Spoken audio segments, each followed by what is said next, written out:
It is time now for tonight's Power Panel. We've got some great topics. Now, you remember before the break, we heard about former Vice President Joe Biden's big day. We know he's at the top of the Fox News poll with Democrats looking to 2020. So here to weigh in, Fox News contributor Leslie Marshall, Vice President Mike Pence's former press secretary Marc, and White House correspondent for the Daily Caller, Saagar and Enjeti. Welcome to all of you. Thanks for having me, Shannon. Hi, Shannon. Okay, so let's talk about that, Leslie. You have Joe Biden, Joe Biden and Bernie Sanders, two old white dudes atop this 2020 Democrat field. And there's been so much about youth and diversity and intersectionality. Like, how does that work?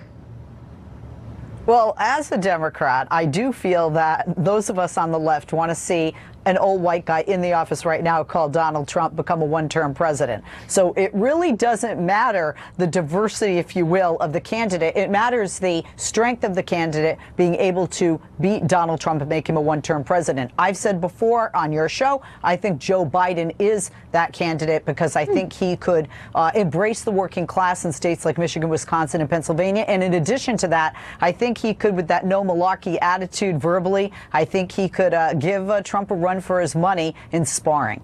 And, you know, Marc, he is very well loved. That's something we all, Uncle Joe, everybody really, especially when he has his own faux pas and gaffes, that people seem to be very forgiving of him. He's very lovable. They trust him. He's been good on foreign policy, or at least he has experience, you know, as a true statesman in some of these things.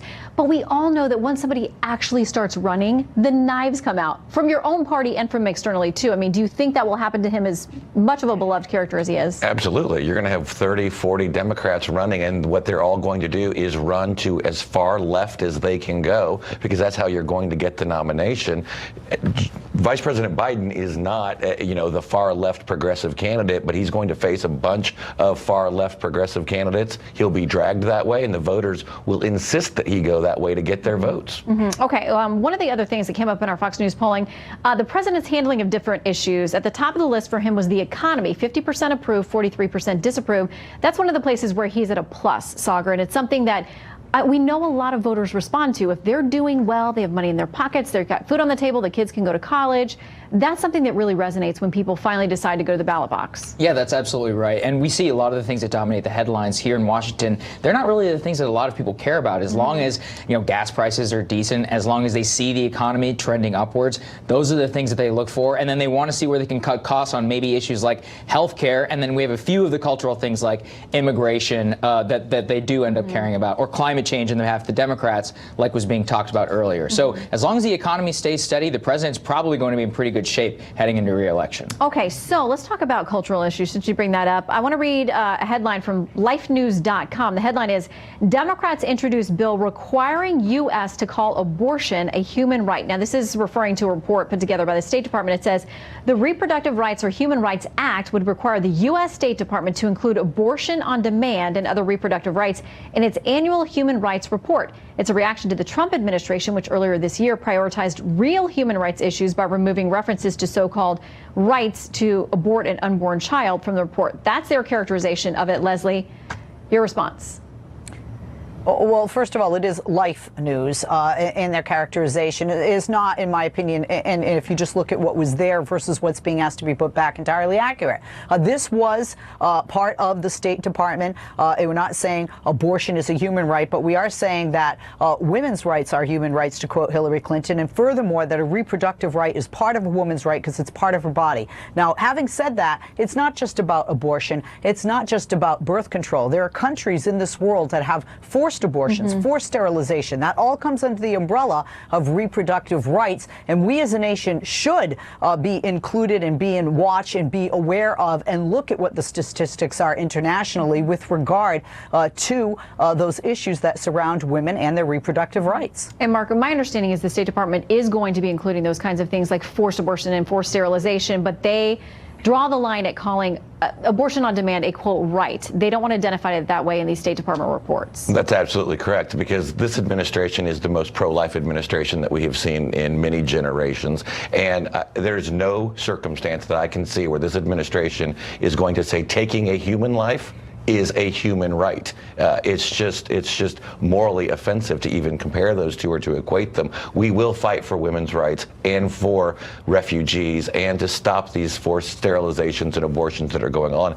We've done this over the course of generations, and we will continue to do that. But we draw the line at making abortion on demand a human right. And Saagar, this is something the president really, the people who turned out to vote for him really counted on him to do this. And all the pro-life groups and advocates I know say this guy has been our biggest friend in the White House so far.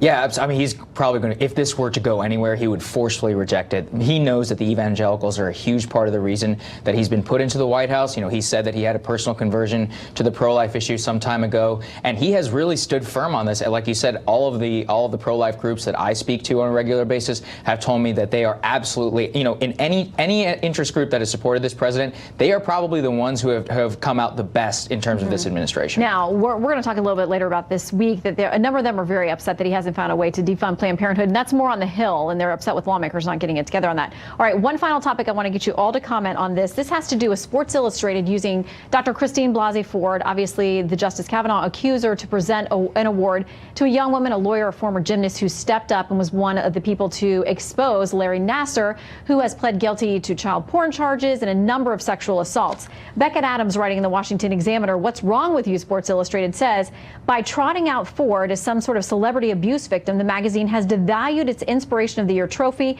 and the reason for its awarding far below what the subject matter deserves. It goes on to say, Sports Illustrated has cheapened the seriousness of the Nassar nightmare by tying it to Ford's own flimsy and unverified story.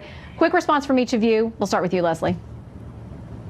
Oh, I highly disagree. I mean, Sports Illustrated gets most of its money from the swimsuit issue, if you will. So the fact that they are applauding women who were brave enough to come out and to face their accuser or alleged accuser, I think it's great. And I think it's great that they had her do this remotely.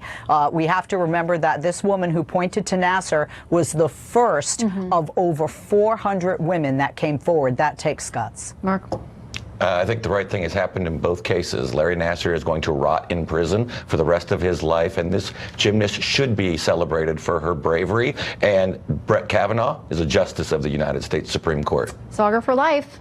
Yeah, it's unfortunate that they would even choose somebody who could be even remotely political with somebody so, you know, so disgusting and related to the Larry Nassar case. And I'm glad that she's getting the award. I just wish that they hadn't even made it so that we would have to talk about it today and we could just celebrate her. Yeah, and we talked a little bit during the commercial too about how many ESPN and Sports Illustrated and other sports organizations are getting so involved in politics, and some of their viewers love it, others don't want anything to do with it. So we'll see. All right, Leslie, Marc, and Saagar, thank you all very much.